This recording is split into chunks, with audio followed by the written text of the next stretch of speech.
আমরা মনে করি না এখানে নোট অফ ডিসেন্ট দিয়ে সবাইকে ঐক্যমত্য হওয়ার জন্য কোনোটা চাপ প্রয়োগ করতে পারে। ঐক্যমত্য ঘোষণের কাজই হলো সবাইকে একসাথে নিয়ে চলা, সবাইকে নিয়েই ঐক্যমত্য পোষণ করা। নোট অফ ডিসেন্ট দিয়ে সব সময় নয়।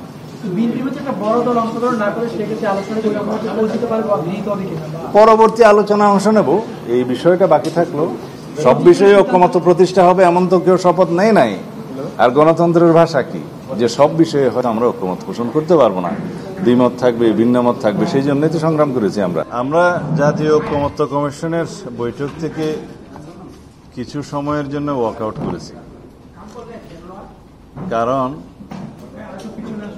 আপনারা সবাই জানেন দেশে যাতে আর কখনো স্বৈরতন্ত্রের উদ্ভব না হয়, ফ্যাসিবাদের উৎপত্তি না হয়, সেই লক্ষ্যে বিধান প্রণয়ন করার জন্য জাতীয় ঐক্যমত্য কমিশনের মাধ্যমে সকল রাজনৈতিক দল এবং অংশীজনের সাথে আলাপ আলোচনায় প্রাণ UHT মিল্ক, শুদ্ধতায় ও মমতায় সবসময় সেরা স্বাদে।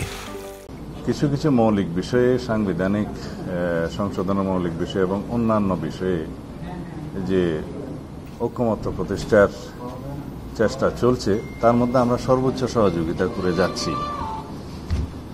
কিন্তু আমাদের অবস্থানটা আমি একটু পরিষ্কারভাবে বলি।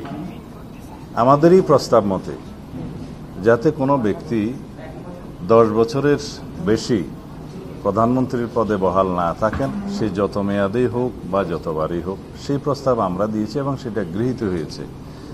তাতে আমরা একটা কন্ডিশন দিয়েছিলাম যে অন্যান্য যে সাংবিধানিক প্রতিষ্ঠান এবং কিছু সংবিধিবদ্ধ প্রতিষ্ঠানের নিয়োগের জন্য যে কমিটি করার কথা বলছে এবং সংবিধানে রাখার কথা বলছে, সেই বিষয়ে আমরা একমত নই।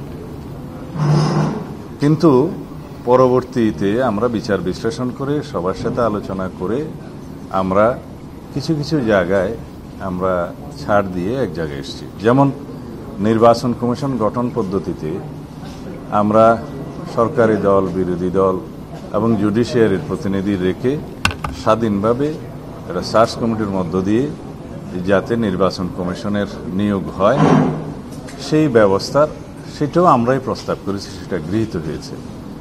তাতে করে নির্বাচন কমিশন নির্বাহী বিভাগের প্রভাবমুক্ত হয়ে সত্যিকার কার্যকরভাবে স্বাধীনতা ভোগ করবে এবং স্বাধীনভাবে নির্বাচন পরিচালনা করতে পারবে।